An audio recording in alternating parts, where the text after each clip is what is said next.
Okay, hold on. Let's explain what we're doing right here. We are individually giving our top 5 Cajun seasonings of all time right here. I mean, call me extra, but I got a little extra spice in my stuff. I felt like we were naming the Spice Girls for a minute there.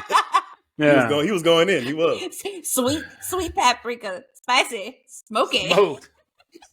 It's a whole new girl group name right there. The Paprikas.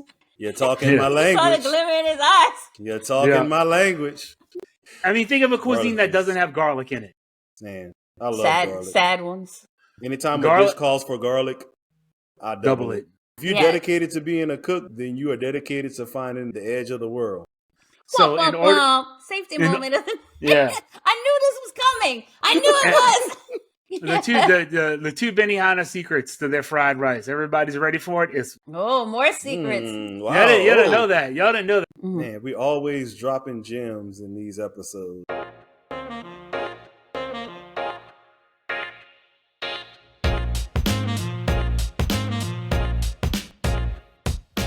Hello and welcome to Stirring the Pod podcast, a podcast all about discussing controversial food subjects, historical aspects of food, and pretty much everything else food and cooking related.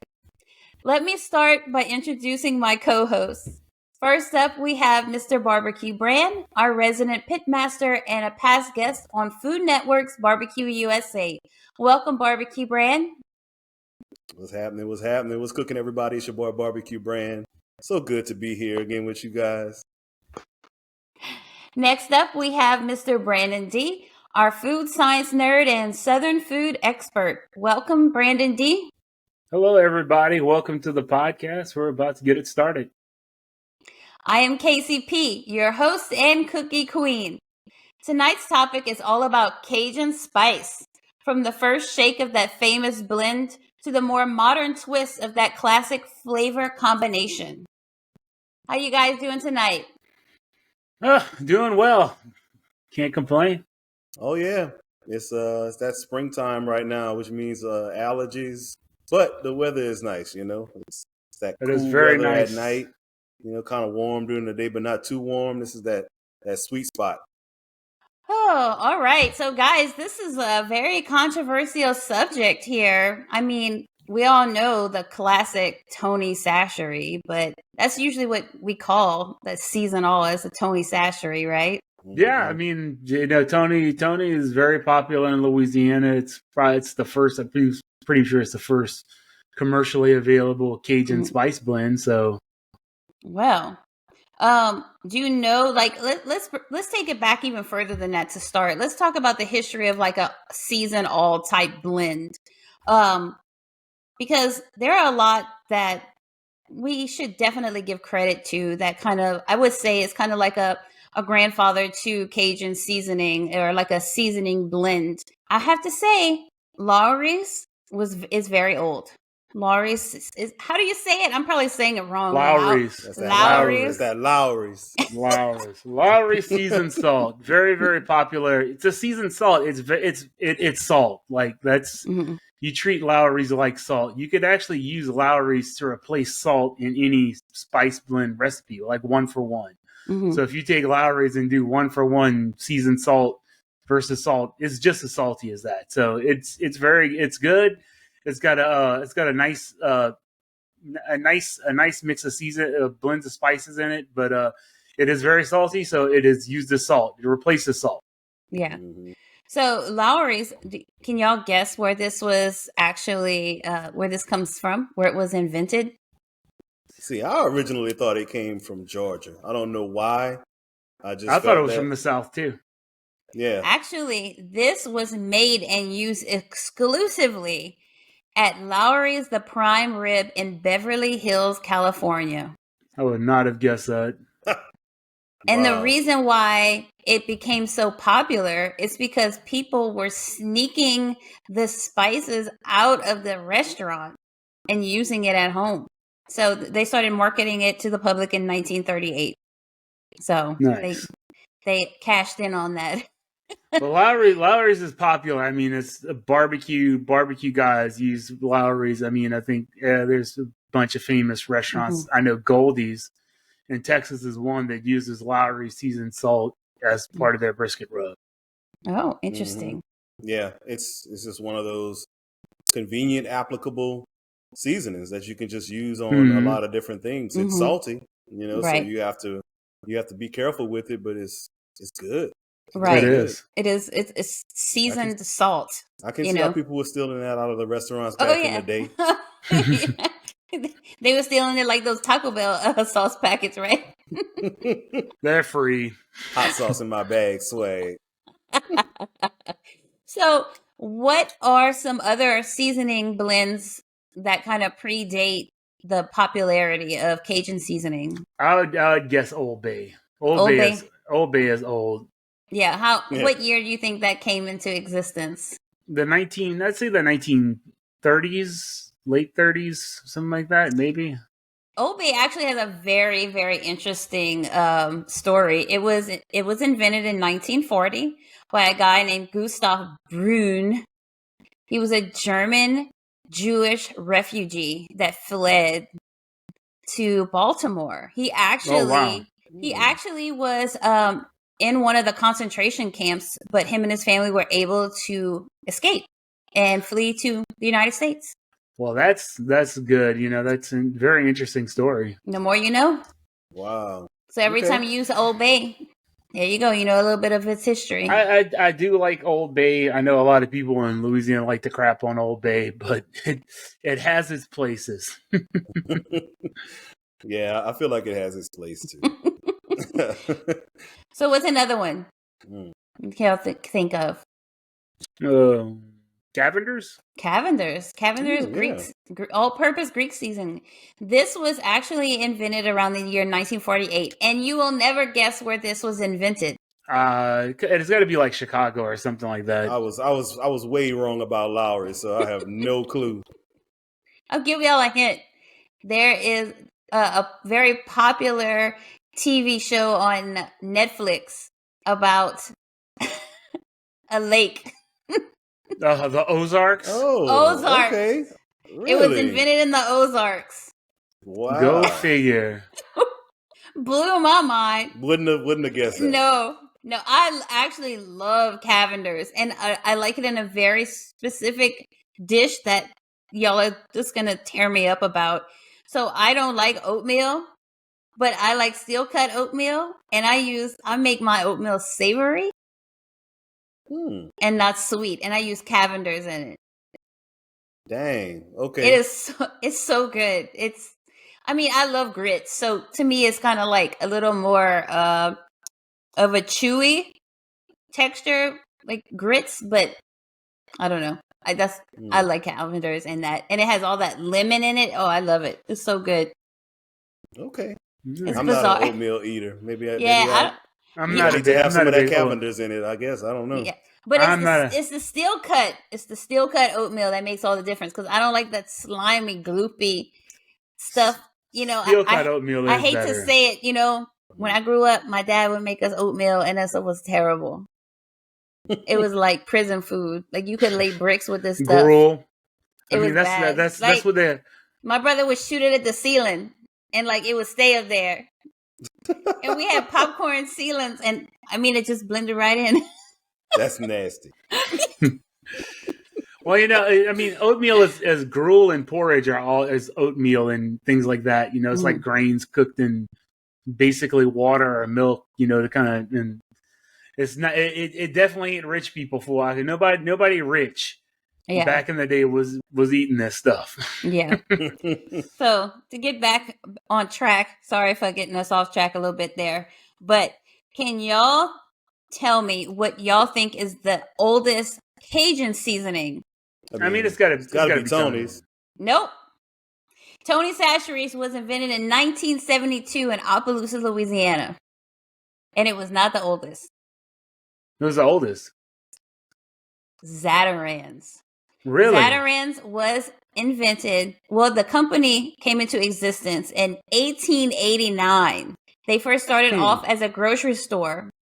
And their prized product that they made at the time was root beer, which unfortunately I heard lately they have discontinued, which I grew up with the root beer extract. That's our root beer that we had. But yes, Zatarain's is the oldest. Now, they don't exclusively make seasoning, which makes it different.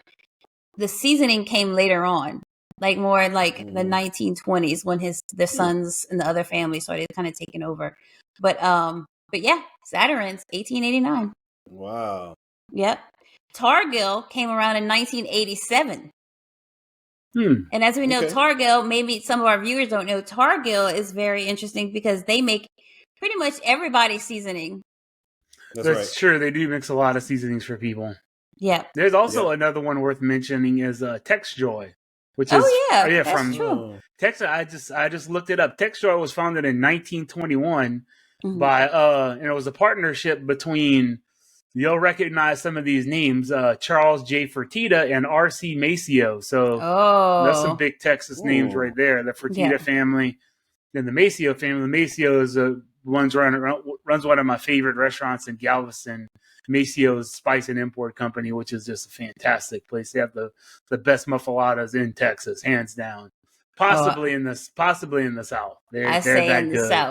I'd say in the South. Yeah, y'all put me onto Maceo's, and I was Maceo's muffalata is fantastic. I didn't know that about TexJoy. That's interesting. Yeah, TexJoy is I just thought of that one like, it's like TexJoy is an old one too, so they've been around a while. So they make some pretty good seasoning. Their steak seasoning is pretty good too.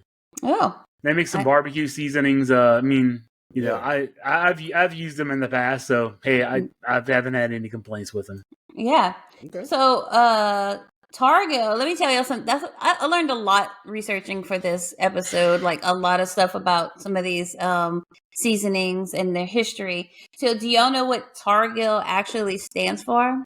I don't. So the business was named Targill after their family. T for Troy, their son. A for Ashton. R for Roberta. Gill, short for Gilboat. Targill. Pretty cool, right? That's smart. See, I like play on words and acronyms. Yeah. I love that stuff. So it's pretty good. So Targo actually also offers cooking classes, and you can get your Serve Safe manager certification done at their location as well, which I thought was really cool. Yeah, I have used so many of their products and so many of their co-packing products, but I've never been to the actual place, and I've never been there either. Right up the road.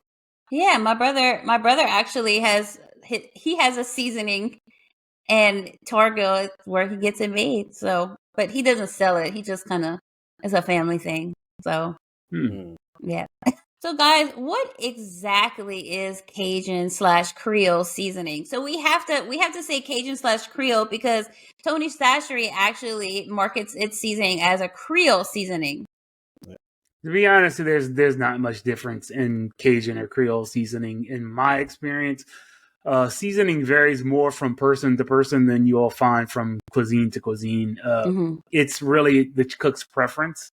So some people like certain ingredients and dislike certain ingredients. So if you see someone's recipe where they omit one and add another, you're really just seeing their personal preference. You're not really seeing maybe everything can vary. So some people may like this. Some people like more black pepper. Some people like white pepper. Some people don't like white pepper at all. Some people don't like, certain things. They like less cayenne, more cayenne, but the basics are the same. You're going to have some type of salt, black pepper. Black pepper is you can't have Cajun Creole food without black pepper. Black pepper is the key ingredient. Garlic, onion, paprika. Sometimes paprika's omitted. Sometimes it's not. It's optional, really. But then also you have the herbal notes. The herbal notes are like any other European food you would expect. Thyme, oregano, marjoram. Cajun seasoning is not very pungent or real distinct. It's not something that has a real flavor element that people would find like earthy or off-putting or anything like that, or too much of it. It's really balanced, so it kind of blends well with a lot of things. That's their claim to fame, right? Is being a seasonal. Right. Season it is about being able to take this seasoning and use it in a lot of different dishes, because it's not really off-putting to one thing or the other. I mean, you can use a Cajun seasoning in almost any cuisine that you can think of in moderation, because it's a lot of bases. It's a lot of bases to build on, and some have different ratios of one thing to the other, because depending on your ratio of, black pepper to red pepper, it may hit your palate a little bit different. You may get more of that quick heat if you have more black pepper in it than red pepper, right? Rather than it lingering. So it's just, it's based on preferences, which we're going to talk about preference a little later on. I'm not going to spoil it, but that's what Cajun seasoning to me really is. It's just putting together a really good base that you can kind of build on. And Cajun seasoning, Cajun Creole seasoning doesn't have cumin. It doesn't have coriander or anything that would be any real strong spices that have to be used very carefully. Like you think of like Indian spices like turmeric and coriander and cumin and cardamom. Those things take a real deft hand to use. It takes a lot of skill to use those types of seasonings, because they tend to be pungent or perfumey, and they can overpower things if you're not using them in the correct ratio or using them in the right way. So Cajun seasoning doesn't really have that issue. It's pretty simple flavor profile wise, and it's not anything really that crazy.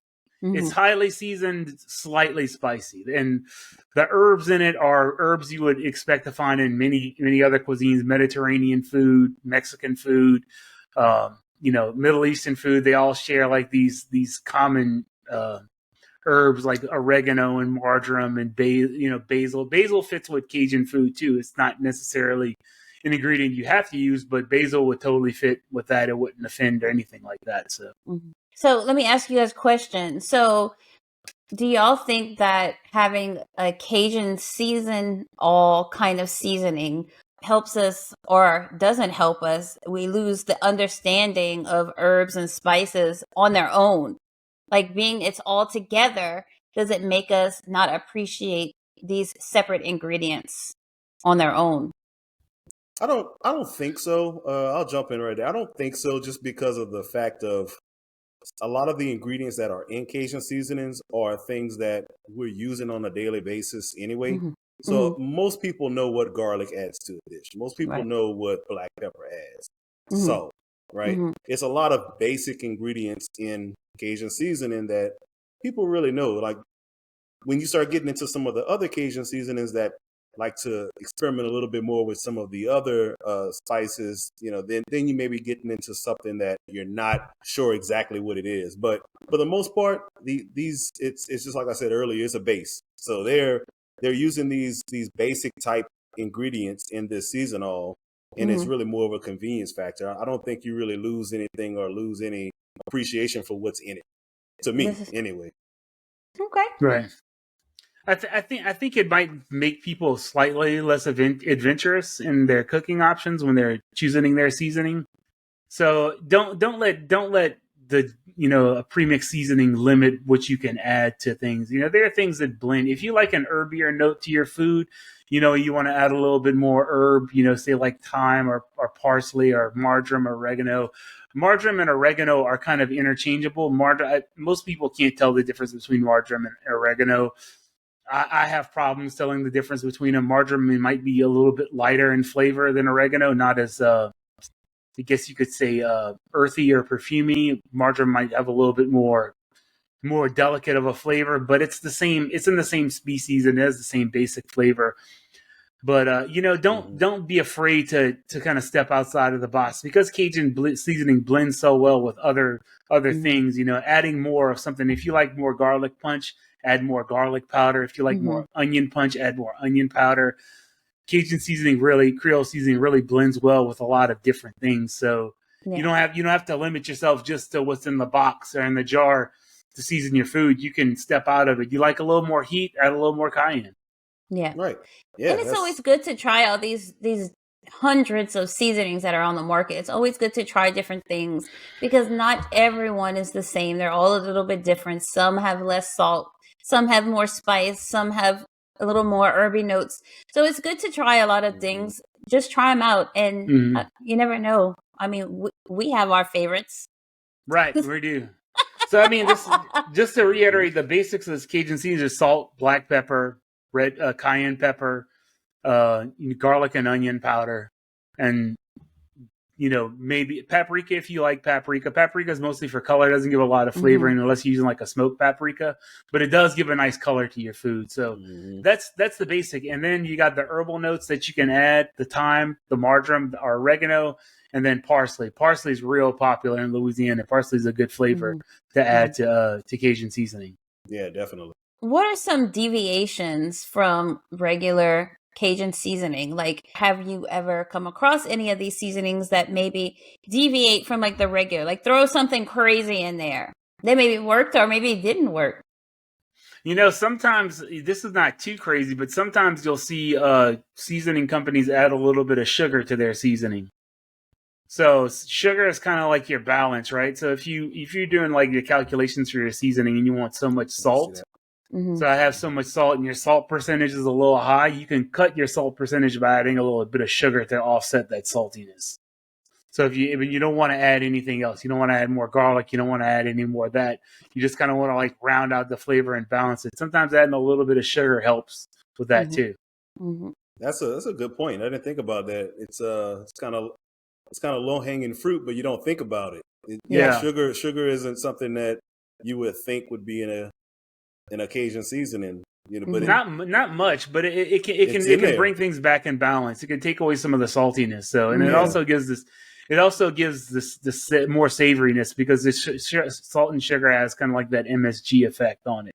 So that's why some people add it. And sometimes you'll see, and another thing you'll see, sometimes seasonings have MSG in there too, which we discussed. MSG is not a bad thing when used in the correct proportions. Absolutely. This is true. Yeah. A lot of your newer, I feel like a lot of your newer Cajun seasonings, you're starting to see a lot more sugar in those. Yeah. And don't y'all get offended, or don't you get scared about sugar being, because you may think, if I'm making something, I want to put Cajun seasoning in, I don't want sugar and I don't want it to be sweet. We're not talking about it being sweet. We're talking about it having just a hint. Almost to the point of like the natural sweetness of some vegetables. Like it has that little. Just putting things back in balance, like Brandon D said. So you'd have to add a lot of sugar to make Cajun seasoning real sweet. I mean, that would be it's really just to kind of balance the mix out. You can use it to add volume to tame the saltiness down of it, and then once again it increases the savoriness of the dish as well too.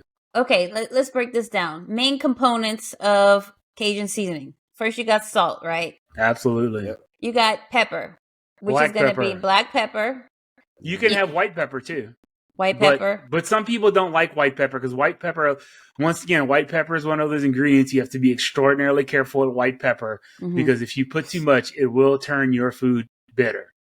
Ooh. Now, a little bit, see, that's in that bitter thing. We keep bringing up this bitter element. Bitter flavors are important to savory dishes. So adding bitterness can actually make mood for savory, but you have to be careful with it. Like one application of white pepper that it's just there and it makes sense is fried rice. If you add white pepper to fried rice, I don't know why, it makes your fried rice better.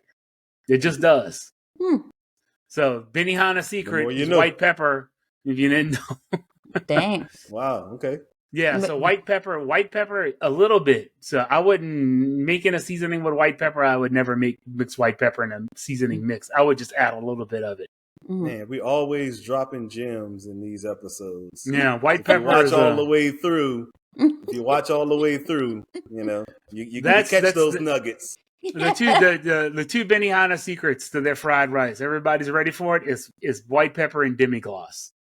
Oh, more secrets. Wow. Y'all didn't know that. Y'all didn't know that. I didn't figure that out for years because I was at Benihana and that guy pulls out a bottle and puts something on it, and I'm like, what is that? I said, that's not teriyaki sauce because it's not a smooth texture. It wasn't smooth. It wasn't like a smooth, thickened sauce. It was like it was like jelly coming out of the bottle. I was like, what is that? What is that? Finally, enough research and digging around on the internet, and it is demi-glace. Wow, that's crazy. I'd have never thought that. And seeing other seeing traditional other Japanese fried rice recipes, they put demi-glace in it. Mm-hmm. Demi-glace and white pepper. There you go. That's the secret. You make me want to go make some fried rice now. Get some demi-glace and white pepper. This is why Brandon D is the scientist nerd on this podcast. We all at Benihana watching him fix our food and drooling. He's like, look at the viscous quality of this sauce. And this dude is putting on his rice. he was real, he's real acrobatic with it. And I was like, but it came out the way it came out of the bottle, you're like, man, that's not teriyaki sauce, and it's not soy sauce. Nobody thinks that when they watch.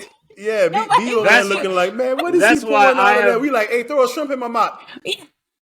That is why I have cracked the stock. I have cracked the code of Benihana's fried rice. It is demi-glace and white pepper. There you go. Mm-mm. Wow. Okay. It is delicious. Isn't that what they put over that amu rice? It is. It's demi-glace. That's correct. Yeah. Mm-hmm. That looks good too. Mm-hmm. So okay, all right. So pepper. So let's talk about the red pepper in Cajun seasoning, because that can vary. Yeah. And that's one of the determining factors of why I have certain ones on my list. Yeah, I mean, you can I mean, like when buying like red pepper, you can buy 40 key red pepper, you can buy 50 key red pepper, you can buy 90 key red pepper. Okay, what you talk? Let's break it down. That's the heat scale on the Scoville. So 90,000 Scovilles, which is not super hot, but cayenne pepper has more of a back heat. It's more of a subtle back heat flavor. It does not real sharp on the tongue. It's slow. It's really like a warming spice. It really builds as you eat. So the more you eat of it, the more you're going to taste it. So, but you can get it in various heat levels. So it's not always, 100K. 100K is probably the hottest you can get for cayenne pepper. They have 50K. They have 40K. They have lower ones. But cayenne pepper has a really good flavor. So, don't be scared. Yeah. You can get milder cayenne pepper. But why? Some people like it milder. I don't know. Yeah, some people are a little sensitive. Some people don't like the spice. The spice it hits some people too hard. Yeah. All right. So red pepper, cayenne pepper. What else? Garlic powder. Garlic. You gotta have a garlic powder, and that really should speak for itself. I don't have to tell you why that's there. This is like Cajun. Garlic is so ubiquitous in so many foods. I mean, like every cuisine has garlic. Man, I mean garlic. We could probably do a whole episode on garlic trading, how garlic took over the world. But I mean, think of a cuisine that doesn't have garlic in it. Man, I love garlic. Sad ones. Yeah, I mean, garlic. It's in Asian food, it's in African food, it's in Middle Eastern food, it's in European food, everything. So anytime a dish calls for garlic, I double it. Yeah. Yeah. Super savoriness to it. It gives that, it just gives a flavor that you can't really replicate with anything else. No. And I said this in the past. How do you know how much garlic is too much? Have you guys ever? Oh yeah. I haven't reached that. Mistake? Oh, I did. I haven't reached that pinnacle yet. I did it with extra fine garlic powder. Same.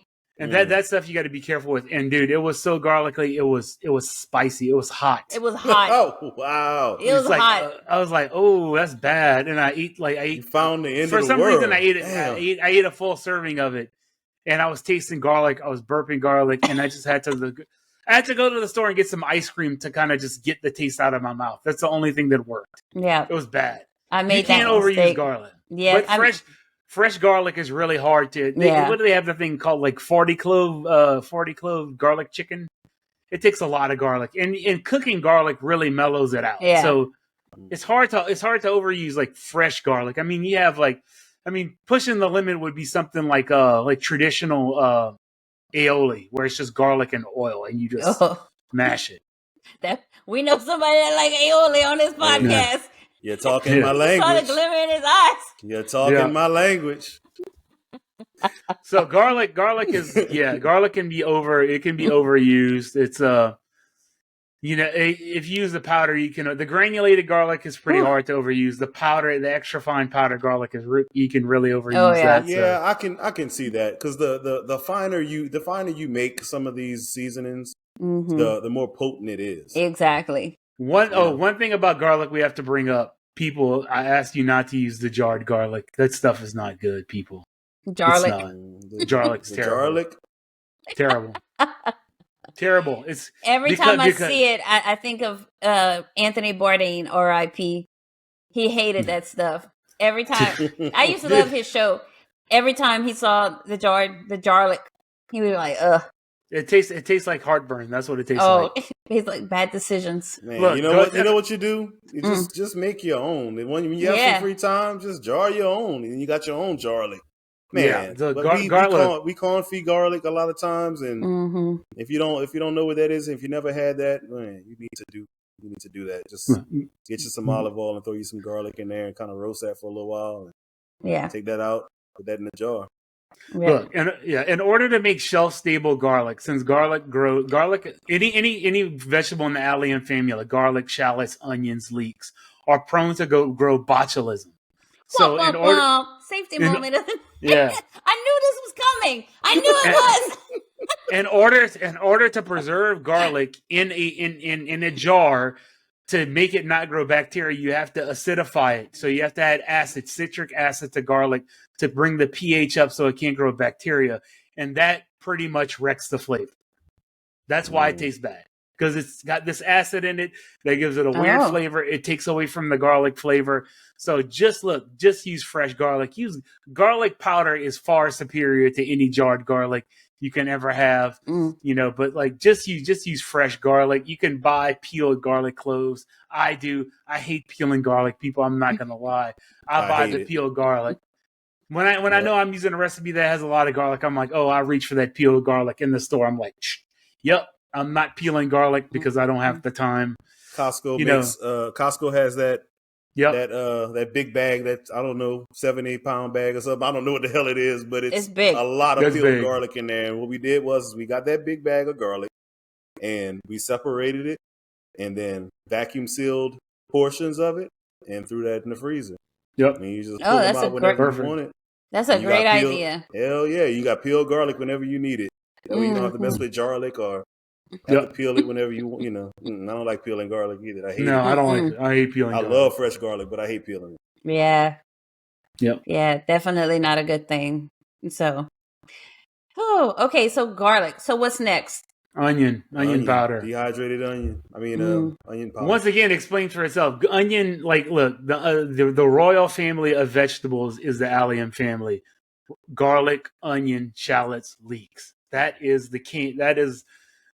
Those vegetables are what give the base flavor to a lot of dishes. Onions give that very, very savory quality to food. They have a little bit of mild sweetness and just that ultra savory quality for food. And that's what I love about onion.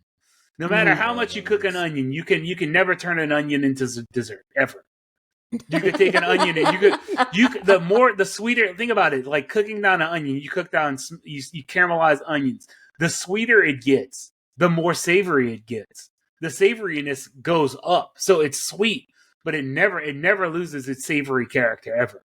Yeah, and that's the beauty of an onion. That's why I like some of our friends saying, I'm going to make a caramelized onion ice cream. I'm like, that'll never work. Oh my God. He made mustard ice cream. It was terrible. Honey mustard ice cream. I was like, I don't think this can work, dude. Like cold cream and horseradish flavor, it just doesn't work. No. But I admire the effort because it was brave to try because I never would have. We say that all the time here, right? You have to can't be afraid to fail. People say, "Will honey mustard ice cream work?" I will say no because I've had it. It does not work. If you're dedicated to being a cook, then you are dedicated to finding the edge of the world. Right. Just like y'all found the edge of the world with that super fine garlic. Yeah. You gotta try to strive to find the edge of the world. We was on the edge. Absolutely. Yeah, it was some mac and cheese that I made, and I was putting some garlic powder, and the top fell off. Oh. And I was like, Wow. Fucking yeah. Dragon breath. Fire breath. It's not the breath. It's not the breath. Shoo. Garlic can give you some pretty bad indigestion. The indigestion afterwards is freaking awful. Yeah. Like, holy crap, that was bad. Yeah, that was bad, and that was for a potluck.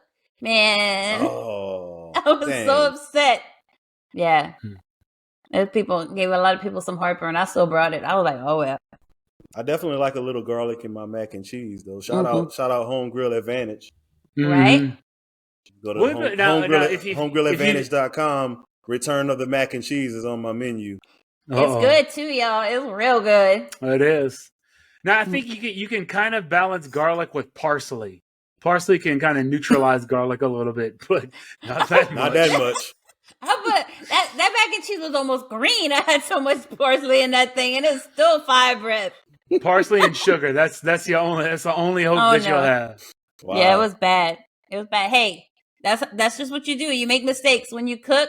That's how you become a better cook, by making mistakes. Yeah, so, right. Exactly. It's funny now. It wasn't funny then. Right. And look, I got to the point now to where I'm not even afraid to just try some new stuff. If it hits my brain, guess what? We trying it out.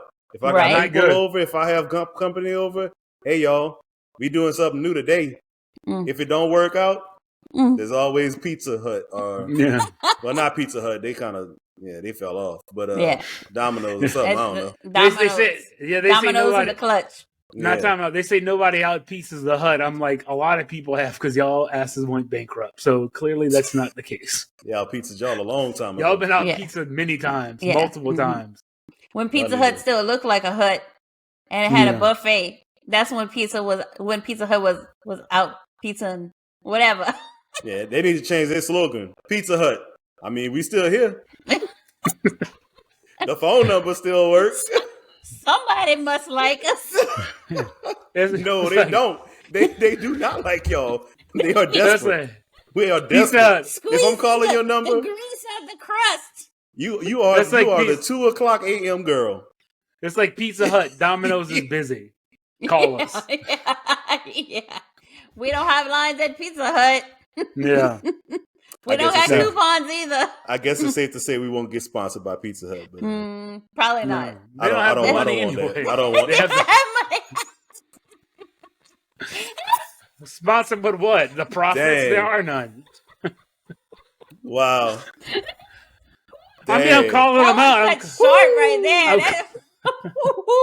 Man, hard to sponsor people with profits. I mean, without profits, I mean, you're making money. Damn. Got him. It all changed when they changed that logo. When they went to that 90s logo with like that slash lettering, that shit fucked it up. I'm sorry. Hey, y'all didn't mess my order up for the last damn time. I'm gonna tell you that right now. So you deserve everything you get in a day. Yeah, all right. Anyway, back to the lecture at hand. Okay, so we talked about onion powder. What's next? Paprika. Paprika is always an option. Paprika can add a good. Paprika comes. You got smoked paprika, sweet paprika, hot paprika. So paprika has a nice, subtle, mild flavor, but it really gives food great color. That's what it's known for. Great color. I felt like we were naming the Spice Girls for a minute there. Yeah. He was going in. He was sweet paprika, spicy, smoky. Smoked. That's a whole new girl group name right there. The Paprikas. The Paprikas. The smoked one is like related to Snoop Dogg, just a little smoke. Why are you trying to say the smoke one is black? No, I'm saying the smoke one is high. That's what I'm saying. Yeah. Hey, equal opportunity. Snoop, Wiz Khalifa, Cheech and Chong, whoever you want to, Right, whatever. But smoked paprika has a nice smoky flavor. The color of paprika is real important. It gives food great color. That's the most important. It's got a very mild flavor. It's a chili powder. So paprika is a dried, ground up red chili. That's it. Yeah. Sometimes it's smoked, which makes it like chipotle powder. Chipotle is a dried, ground up jalapeno powder, pepper that's been smoked. Yeah. That's a whole chili powder is a whole other subject that we could go real deep into that. Yeah. Yeah. But chili powder could also, if you like different chili powders could work in Cajun seasoning too. I wouldn't use too much. I wouldn't use. I mean, something really distinct like a chipotle powder is very, very distinct flavor. If you want to mix that with Cajun seasoning, you most certainly could, but it's almost going to people are going to give it kind of, it's going to have like a like a Mexican South American type Southwest kind of Southwestern flair to it. Yeah. Yeah, I think it's important on the quality of the individual ingredients also. So we've talked about salt, right? It's basically a salt-based type seasoning. Yeah. It's Cajun seasoning, Creole seasoning is. So salt, black pepper, red pepper, garlic powder, onion powder, paprika, those types of things. But you want to make sure those ingredients are of high quality too, because I don't know if you've had this experience. I know I have. Going into the store and buying just any old chipotle powder or buying any old. Sometimes the qualities are night and day from one to the other. And you're not going to get the same product out of one, which is maybe of a lesser company than you will of a well-known brand or something that you're used to. So I think that says a lot too about some of these Cajun seasonings that we're talking about, is the quality of ingredients that are going in there as well. Absolutely, yeah. It's very true, because something of high quality you're going to use less of, because it's more potent and it's just better quality. Whereas something else you're going to use twice, maybe 3 times as much of that ingredient. It probably has some sawdust in it too. So right. Got some additives. Right. So all right. So is that the lineup? Is that everything that goes in it? Well, basically? no, and you got your herbal notes. The herbal notes are herbs. important. So can't forget the herbs. I think the number one, is this is a basis in French cooking, and a lot of European countries and use this, and African too. I mean, thyme is a super important herb in Cajun and Creole food. I love thyme. Yeah. When I use thyme, I'm using a good bit of it. Yeah, and it fits. It makes sense. Thyme. I mean, obviously parsley. Parsley, and then you got the marjoram / oregano. That's that you don't really use a whole lot of that in it, but a little bit goes a very long way. It's needed though. It is marjoram. It gives that complexity and that kind of a little bit of that perfumey quality to the food. But don't oregano is the one thing I would say you have to be careful with, because overusing oregano, and that is all you're going to taste. Yeah. Oh yeah. Then you're gonna have something that tastes Italian more than anything. And this is another thing about it. It does not cook out at all. You can't. You cannot cook it out. Like oregano, if you put too much oregano, you can try. You can say, "Oh, I'll just cook it out." It's like basil. If I put too much basil, I'll just cook it 10 minutes longer. And I'll tell them, no, it doesn't work for oregano like that. That's it wakes it up. It's just going to get more potent. Yeah. It's going to get a deeper. It's just going to saturate more into your food and get it even taste more like oregano. So, right. Be careful with it. Be careful with oregano. It just takes a little bit. Marjoram's the same way. Marjoram's a little bit lighter than oregano. And then there's also other seasoning herbs you can use. Like, this is not, people don't think of this, but rosemary. Rosemary, you could use rosemary too. Rosemary, like kind of like that poultry seasoning blend that we talked about with gumbo. Rosemary, sage, but these have to be used in very, very specific quantities, in very specific applications. And for certain things that you need to lift flavor out of, like it's something that's super, super savory. Gumbo, for example, the poultry seasoning in gumbo, that has nutmeg, that has sage in it, that has marjoram, that has thyme, that has rosemary. But it works in that particular setting because of what it does to the meat flavor in there. Another thing you can use that in is, like, this will be controversial, but red beans. Because red beans are really, really savory dish. Man, I cannot tell you how many people's red beans I've had, and it is just salt and smoke. That's what it tastes like. Salt and smoke. Be bold with your seasoning choices in red beans. Use herbs. Herbs are super important in red beans. The marjoram, the thyme, the black pepper. Use more black pepper. Use the garlic in red beans because you really want to, man, it's a heavy, heavy dish. And you really want a little bit of rosemary will go a long way in red beans. Oh, yeah. Cooked down. See, rosemary is one of those things where you add it and you taste it and you're like, man, that's really piney.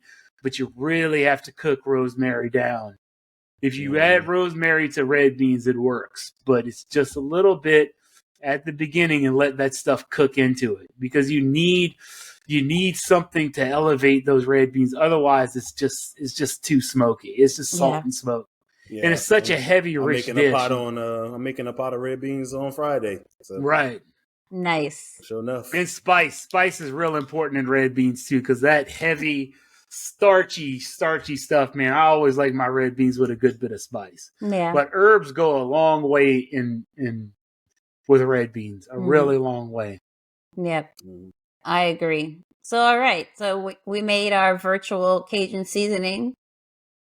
Let me ask y'all something. Being that there's like literally hundreds of Cajun seasonings on the market now. Everybody has a seasoning. Everybody and their cousin. Everybody has one. How do y'all think social media has influenced Cajun seasonings? Locally, it has increased it a lot. Right. Because back in the day, you didn't have information didn't free flow. Information took a long time to get out to people.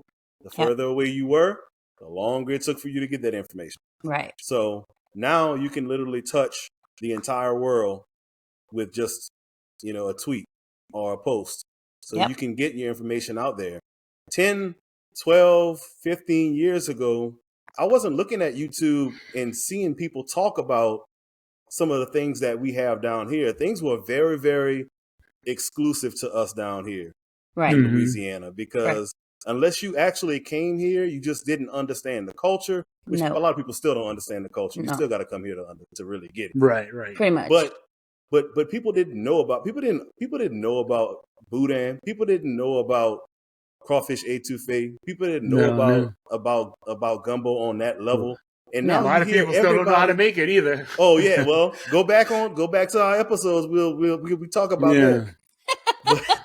But a lot of I see so many people talking about all of the stuff that was like really, really exclusive to us. It's not like they can make it. Right. They still can't make it, but at least they're talking about it and they've had it because they're seeing it and they know where they can get it, and you have shipping and all of this distribution. And I'm going off on a tangent, but that just kind of brings me to the fact that information is very, very easy to get out now. So with social media, you can get your information out. Hey, I have this new seasoning. It's good for this. It's good for that. Which I'm going to talk about that in a little bit whenever we start talking about our favorites. It's about that time in the podcast where we're going to start talking about this. Get this out here in the world. Right. Like I say, like living in this time, you're living in the information age. This is the information superhighway, and as information has so. Back in the day, you have to realize information was expensive. If you're talking let's talk long ago, let's talk Middle Ages. Books were super expensive because people just wrote them down. Now, as information has gotten cheaper, the quality has decreased substantially, right? So it's just because quantity is dilute, right? It's diluted. Right. So information, while now easily accessible and cheap, free for the most part, you have to question a lot of it too. So, you know, back when you wrote a book about something, well, you know what you're writing about because somebody put up a lot of money for you to print a book. Right. Nowadays, anybody can get on YouTube. I can get on YouTube and say I'm whoever, and make whatever, and I did this and this is right, and nobody's there to contradict me, you know? So, right. So you have to get your information from good sources. So I think with social media is, you know, you're getting a lot of information, but just maybe not the best all the time. So just you know, just you have to just filter information and learn how to detect bad information. But as far as Cajun seasoning goes, I mean, you know, people find themselves, they can push themselves into markets with online ordering and, you know, YouTube and social media, Instagram, TikTok. They can push their products into spaces that's never been seen before, you know. And Cajun food is nationally well known. I mean, so it's internationally known, and it is an original cuisine of the United States. It is developed here. It is a product of the mixing pot that is Louisiana to create this. Yeah. So there's a lot out there now. There's a lot of seasoning. As like I said, everybody and their cousin has seasonings. Right. Then everybody and their brother. Are they all good? But the question is which one stands out? Right. You know? Yeah. Right. It's hard because Cajun seasoning is not super complicated, as we've explained to you. It's got like 6-7 ingredients. It's not that many. Yeah. There's only so many ways you can twist this, right? Right. And then there's just so many out there, and you have this base formula for a specific ingredient.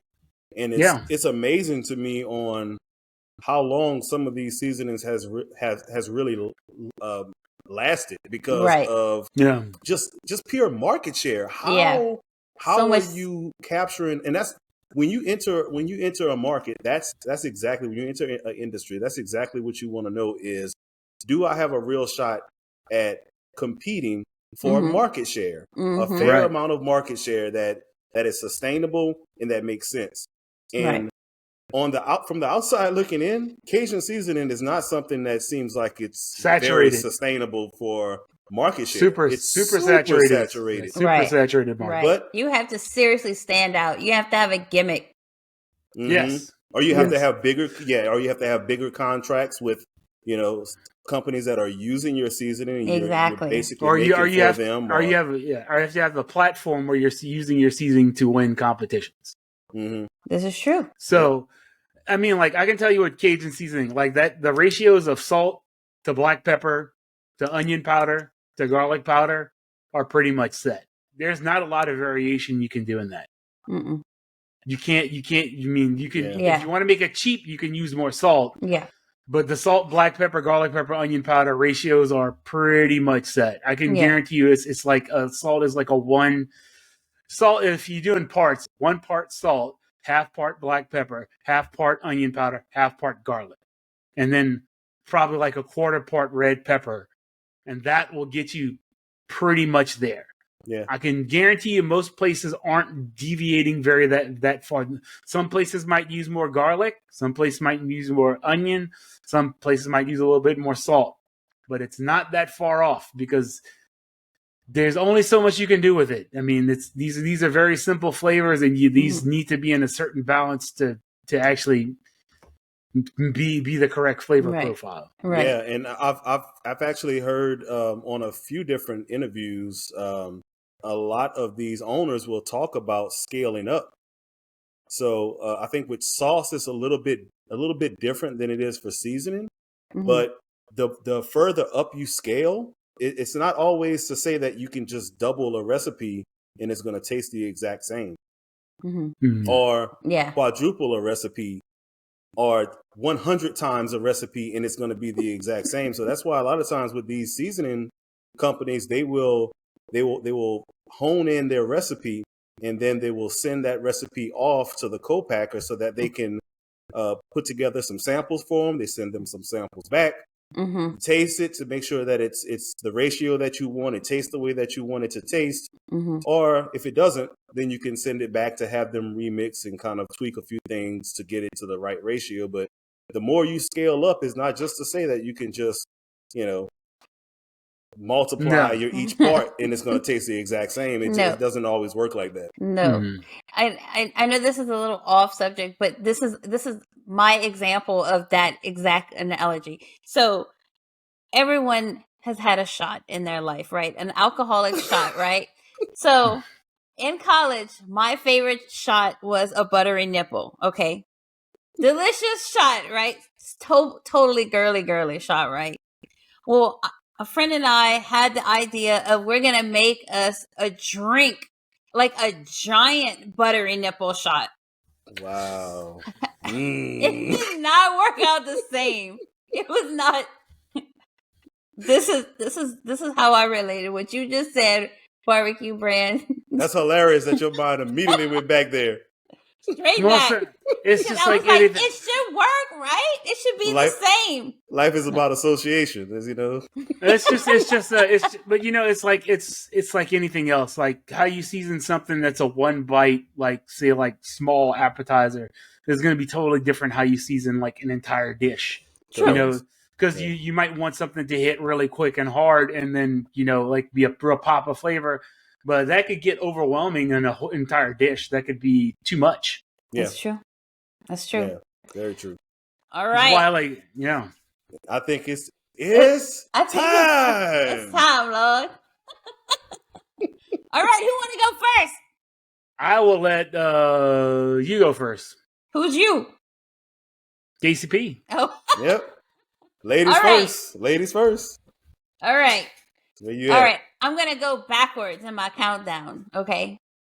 First, I wanna put in an honorable mention because I feel like this had a place in my top 5 at some point in my life. Okay, hold on. Let's explain what we're doing right here. We are individually giving our top 5 Cajun seasonings of all time right here. Is this of all time? And we will link each seasoning in the description below. I have to say these are the best ones that I've tasted that I like to cook with. One of them is very, very new. Let's get it. All right. So honorable mention. Honorable mention. All right. Honorable mention. I have to say Rajun Cajun is my honorable mention. Okay. I like Rajun Cajun. Mainly when I moved to Texas, this was like, 12 years, almost 12 years now. That one stood out to me because, the pickings were a little bit slim 12 years ago here. They aren't anymore. But Rajun Cajun definitely stood out and was very good for a while. And I'll tell you what's unique about Rajun Cajun. It's got celery powder in it. See? It's very, it's very good. Which totally fits with the Cajun Creole season. Absolutely. Mm-hmm. So there's a theme to my top 5. I just gotta be extra. There's a theme that I noticed when I was putting this list together. So number 5. Rusty seasoning for every stuff, extra spice. Mm-hmm. So this is the newcomer on the scene here. So it's really good, y'all. It's really good. Shout out my boy Rusty. Yes, it's doing big things right now. It's very good, very, very good, very herby, and spicy. I love it. All right, number 4, slap your mama hot. Okay, that's a good one too. Number 3, another one, Mad Cajun Seasoning, the hot one. That's Brandon's barbecue brand's friend. Shout out to Wayne Malagary. Yep, it's very good stuff on your hands right there, man. Very good. Number 2, Hebert Seasoning. Hebert Specialty Meats out of Maurice, Louisiana. Yes. Which, by the way, you can only get that seasoning in Louisiana. They have locations here in Houston. They do not online. They do not that too, but they do not sell it in their store, which I think is absolutely ridiculous. But anyway, that's good. It's good. It's the same seasoning they use on all their food. Very balanced with the salt, the heat. Everything's very well balanced seasoning. It's very good. But my number 1, I already know this one. Don Seasoning. I knew it. I love Don Seasoning. I love how spicy their cayenne is. It's great. It cuts through rich foods, especially like their cracklings. Just cuts through that richness. I love Don's. Hands down, it's my favorite. I think they have the best cracklings. I'm sorry, they do. Not the best chicken ones. That goes to Kirk's. But that's right. Shout out to Kirk's. The best pork cracklings. Don's are my favorite. Don's has the best cracklings. All right, who's next? Go ahead, B. All right, so we're gonna start off with my honorable mentions. I got 4 honorable mentions. Ooh, okay. I'm gonna go with, first off, Slap Your Mama. All their seasonings pretty good. I like their seasonings a lot. You can't go wrong with choosing those. You got to give respect to Tony's. It's the original, so I give it a shot. Also on that same vein, Zatarain's still makes pretty good seasoning. Their spicy one's a little bit better than their standard one, in my opinion. Mm-hmm. And also, this is another one is Benoit's. Benoit's no salt Cajun seasoning. I give them a shout out because they produce a product that doesn't have any salt for people who you have to have reduced sodium diets and for stepping outside of the box. Also, this stuff is great for boosting the flavor of your food without adding any salt to it. So if you get Benoit's is a good one to keep around. So you're doing something like where you're worried about adding too much salt or your food's already a little salty but missing a little bit of flavor. Benoit's is the perfect thing to add to it. So I'll give them credit for that. Those are my 4 honorable mentions. Okay. Now going for our top 5. Number 5 is Rajun Cajun. I still like Rajun Cajun a lot too. One of my favorite ones. Great seasonings. You got a unique spin on it. That celery powder makes it a little bit different. They also make great products overall. They make a good roux, all that stuff. So, don't be willing to try all their products. I highly recommend them. Number 4 is Mad Spicy. That's a great seasoning. That's my controversy spots is number 3 and 4. Mad Spicy. I like it a lot. Great seasonings. Got a nice kit.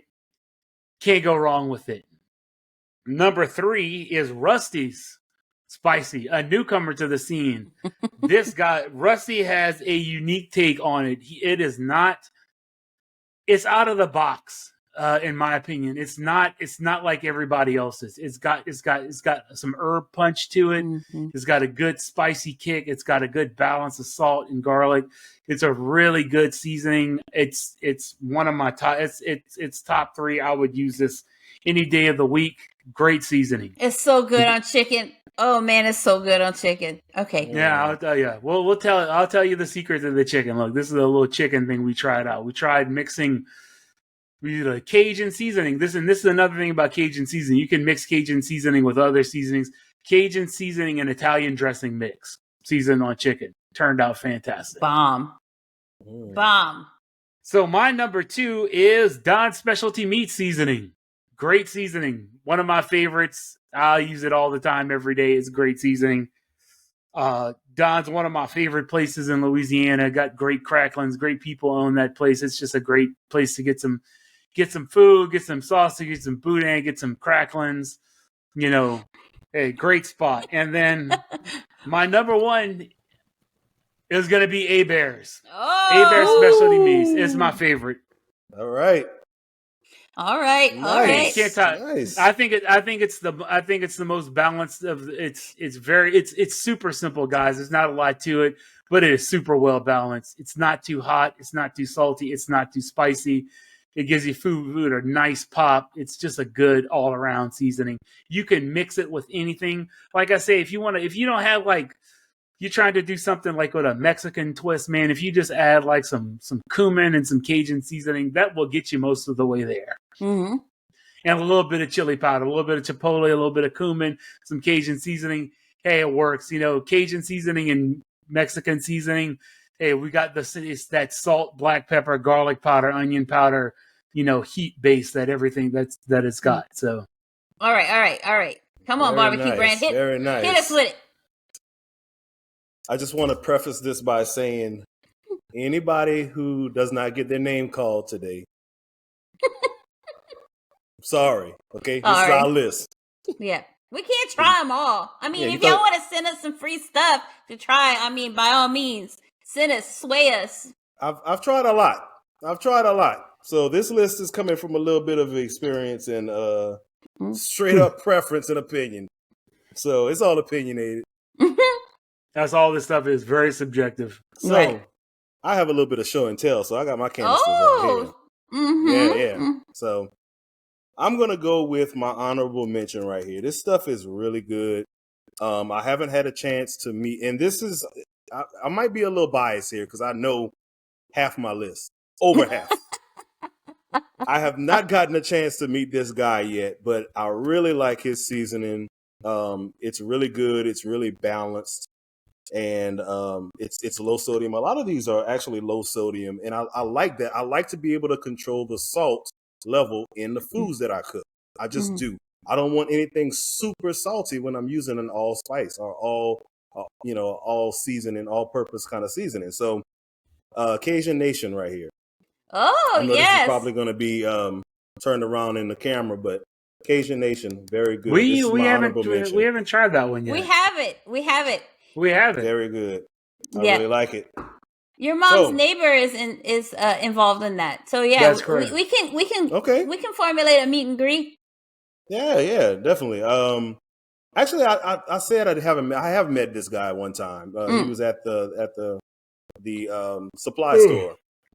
He came over there because they used to carry that. So anyway, that's my honorable mention. So at number 5, I do not have any because I am out because I use it a lot, and that is my people down here in Youngsville, Louisiana. NuNu's seasoning. Oh, okay. I love NuNu's seasoning.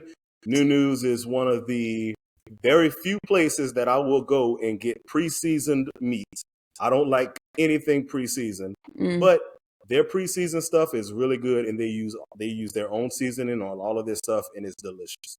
I love NuNu's seasoning. I use it in a lot of different stuff around here. So that comes in at my number 5 spot. My number 4 spot, whenever I need a little bit more punch. Sometimes that NuNu's seasoning is really, really good for all purpose. When I need a little right jab or something, I gotta go, and I got the regular right here. This is the original, but I like the red can of the Slap Your Mama. I gotta get the red can, that extra heat. That hot. Yeah. Right. The spicy is the better one. I got kids, so I carry both. I carry both. Yeah. I keep the original and I keep the more spicy. So I think we all tend to like the spicier ones a little bit better. Most definitely. So that comes in at number 4. Number 3. The rest of these, I know all of these people. Like these are my people right here. So in at number 3, we have Mr. Kyle Blanchard's seasoning. Oh, I have not tried that. This stuff is delicious. Oh, it's very well balanced. Another one that gives you a nice little hit, but not a Mike Tyson hit, more of like a Roy Jones, like one of them floating. A little Floyd Mayweather, man. Yeah, some of that, but very nice. It'll hit you real quick. Sorry. Lingers, very, very slowly, but just not too high. It just kind of brings you up real high and then kind of rides out into the sunset. Really like Blanchard's season. In at number 2, we got my boy. I'm so proud of this guy right here. Sorry. Yes. Rusty's. Yes. Rusty's seasoning for every stuff. This stuff is so good. And I just recently tried this. And it is so good. Everything is just balanced. Those herby notes on it. I could see using this. And if you don't know who this guy is, go out. Just go to his Rusty Noel. Just go out to his social media pages and check him out. He has a heart of gold. This guy can cook his butt off. This dude has a trophy room that looks like Michael Jordan's when it comes to black pot cooking, and he uses his own seasoning for all of his stuff.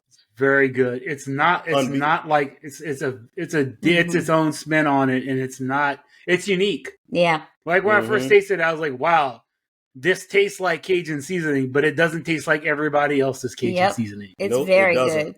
It doesn't. You can name a dish. I promise you can put that in there and it's going to elevate it. Yeah. Very good. This one I have at number 1. And I was going back and forth on a lot of these on which one I really wanted to put at number 1. And the reason I put it at number 1 is because I use it probably the most. And I just like all of the flavor tones and notes in this seasoning. I was skeptical when I heard that this guy was bringing something to market and it was going to be a Cajun season. And I'm like, bro, the market share is just, why? Why are you doing this? That's what was in my head. But when I tried it, I was like, man, this is really different than a lot of the other things that I've had. Just a little bit of sweetness in it, some really good spice, but not light you up spice, just good spice, the spice that you want and need in your Cajun dishes, right? And this is, like I said, I always have the less spicy and the more spicy, but the one I'm showing you right here is the yes, original. indeed. The Mad Seasoning. Shout out Blaine Malagary and team, and Laney, his wife. They make an amazing seasoning. This is really good. Yeah. These two guys right here probably have more trophies in black pot cooking than I've ever seen. But this is really good. I use this tonight. Before I cut this camera on, I had this on some chicken. So that's my top 5. I know that probably went a little bit longer than y'all's. I apologize. No. But I just wanted to get that out. We definitely always want to give shout outs to people, especially, people that are kind of doing their own thing, and we know them, and we know, we know what they do. So yeah, I appreciate you giving us the backstory on, a lot of your seasoning. So absolutely. And a lot of these you have introduced to us. So at least 2 of these. Well, Rusty's and Mad both come from the ones that because of you. So absolutely. The reason Rusty's is not higher on my list is because I just used it like 2 times. Right. But it already made my top 5. Yeah. And after 2 uses, I was like, wow, man, this is really it really is his own take. It's unique and it stands apart. I think all these stand apart from most of the other Cajun seasonings on the market. Does it have bay leaf in it? Which one? Rusty's? Read that thing. He has parsley. He has parsley. He has the parsley in it. See the spices thing. That's the secret stuff. Right. Oh yeah. I think, and I could be off, but I think it has bay leaf in it. Tony's has bay leaf. I can tell you that. Tony Satchery's has bay leaf. I'm pretty sure he got some bay leaf in here. Yeah. And bay leaf is another great seasoning. Works well with Cajun seasoning. Got to be super careful with it. Also, we're talking about red beans. Please do not skip the bay leaf in your red beans. No. Won't do that. That is so critical in red beans, having that bay leaf. Man, you talk about elevation, because, like I said, red beans is a very heavy, super savory dish. It needs something. It needs it. I agree. Yeah, so, I love this. All of our lists were a little bit different, but we had a lot that were in the same top 5. So, I think a lot of the seasonings that we talked about today is they can be used in a wide range of dishes, but they can also have their lane too. This is true. Some of these seasonings would be better on or in certain things better than others. Right. And it could be that your number 4 goes better in your red beans than your number 2, or vice versa. It just kind of depends on what you're cooking. Yep. And the application, and it's preference too. So it's, do you want to have more of a kick? What kind of kick do you want to have? Do you want it to linger? Do you want it to be front end? Do you want it to be back end? Do you want it to be high? Do you want it to be low? So every person is different. It's like a fingerprint. Every person is different. Everybody cooks differently. Everybody has a different palate. But these seasonings, the reason that they're really in my top 5 is because they can go across all palates. Right. You can really use these in a dish, and no one's going to hate what you put out. And right. That's the beauty of Cajun and Creole seasoning. This is true. I could tell you, talking about like Cajun seasonings, like there are some applications where I don't like Cajun seasoning, and I'll tell one right out. But I don't like Cajun seasoning on steak. Oh no, I don't. No. I don't like Cajun seasoning on steak. I don't like salt and pepper and maybe a little bit of garlic is really maybe some rosemary. But I like a good steak. If I'm cooking meat, I'm usually cooking good quality meat. Right. So it just doesn't need a lot of things. You don't need to exactly amp anything up. You don't need to elevate anything. So right. So, steak is not, in my opinion, it's not a good application for Cajun seasoning. Now, if you're making like a beef gravy, well, that's perfect for Cajun seasoning. That's different. You got a little more things but not for steak. That's a different thing. That's a different thing in itself. Absolutely. But no, I don't like Cajun seasoning on steak. You will never see me put Cajun seasoning on steak ever. It's just not. Now, I do like that there's that seasoning, that Kinder's Prime Steakhouse seasoning. I do like on steak. That's pretty good. Mm-hmm. Yeah. And that's we could do a whole episode on Kinder's. That's another great seasoning that I like. I love Kinder seasoning, man. So many different varieties. I mean, we are really people. I want people to realize we're living in like a golden age of seasoning blends. We really are. You have access to more seasoning blends, different things, competition blends, all kinds of things. Just Kinders. There's what's the other ones? There's man, there are just so many people that are coming out with seasoning blends, and a lot of them are just excellent. Yeah. Really I think that's why this episode is so important too, because of the seasoning blend market is saturated in general. Right. The season market is saturated. Very. So I think it's important for people to hear not only our favorites and our opinions on them, but why. Right. What is it about this? What separates 1, 2, 3, 4, and 5 from numbers 798? Right. It's those different types of things, and it is mostly preference, but at the same time, it's just that little complexity of the things that it's given to a dish too. So that's what I like about the Rusty seasoning and the Mad seasoning. They're more complex, than the other ones that are around, and there's something extra in it that's setting it apart. I mean, subtle. It's a subtle difference. It really is, but in a seasoning that's so simple, the subtle differences are going to make the it's going to be the minutia that's going to push you over the edge. Right. I mean, call me extra, but I got a little extra spice in my stuff. Yeah. Got to have it. But we're living in an age where you can get so many seasonings, man. Like I just tell you, like I can't. I mean, like Kinder's is like one of my favorite seasoning brands. I don't know how many Kinder seasonings I have, like 9. Oh gosh. We need a pantry just for seasoning. They just keep making them, and I just keep buying them. Let me tell you, I got caught up in a whirlwind, especially when I got into competition barbecue, because it's the same thing for barbecue rubs. There's just when you start chasing these rubs, it gets crazy because it's just so much out there, and it gets overwhelming. Right.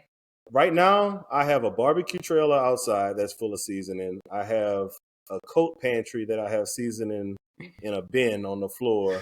That's a problem. I have a second pantry door that has seasoning in 2 bins at the top and 1 bin at the bottom.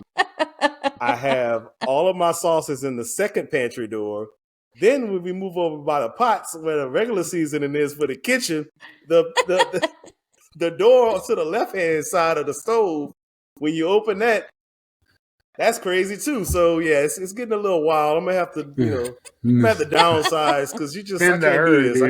I can't keep chasing y'all. Right. But we're gonna stick with our favorites and keep rolling. Right. We'll have to do like another episode on just like seasonings in general out of the box. I'll also give everybody another good one. Really unique seasoning.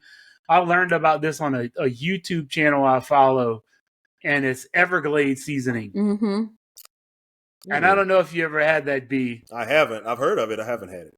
It is amazing. It's delicious. I was like, but it is not anything what you expect. I was like, what is this stuff? But I like it. It's good. A lot. Make some really great chicken and vegetables, man. It's a very, very light flavor. It's not a real potent flavor. But they make some other ones. They make like Everglades Heat is a really good one too. But Everglades is a seasoning you want to make like fried frog legs, like they do in the in Florida. They use Everglades seasoning, and it's really good on frog legs, fried frog legs. Man, it's been a while since I had some fried frog legs. If y'all listening to this outside of Louisiana, you're probably looking at us like, what? Yeah, dude, what? It's good, bro. It's good. I picked some up. I think it was like 3 years ago from Hebert Specialty Meats in Houston. And dude, these frogs did not skip a leg. These were some studs. They had some donks on them. Dude, these frogs were jacked. Dude. These like some Balco Barry Bonds like frogs, man. I was like, what, they on the clear or something, man? They on some huge frog legs. They were great though. Yeah. Really good quality. Some dump chunks on them frogs. Yeah. But yeah, but there's we live in a world of seasoning where just you got so many different options. You know, we'll have to do a whole another episode on just mixed seasonings, barbecue rubs. I mean, I got some of that Boar's Night Out, man. That spicy. Oh man, that Boar's Night Out. That I had to buy some. Their double butter garlic took over the world. Yeah, that's coming in on the second. That double butter garlic is to competition barbecue or the barbecue world in general, as the Cupid Shuffle was to the dance world whenever that dropped. Oh dang! Wow. Dang! That double butter garlic, everybody and their mama was trying to get their hands on that stuff. It was Boar's Night Out double butter garlic was crazy. People still use it to this day. I haven't had it in a little while. I have to spice it, but I'm gonna try. I'm gonna try it because you know, gotta tune up for competitions, man. Well, with that being said, I'm going to end our little episode with a end quote here. And this comes to us from Miss Leah Chase herself, R.I.P. Legend. Right? You have to be yourself when you are creating and cooking. You do what you need to do, and you do it to the best of your ability. Love it. All right. Can't disagree with that. Right? Yep. Well, we want to thank y'all for joining us tonight. I hope you guys learned a lot and you're going to try some new stuff. So until next time, keep stirring that pot. # dump truck. Well, have a good night, everybody. Have a good or afternoon, whatever time you're listening to this. See y'all next time.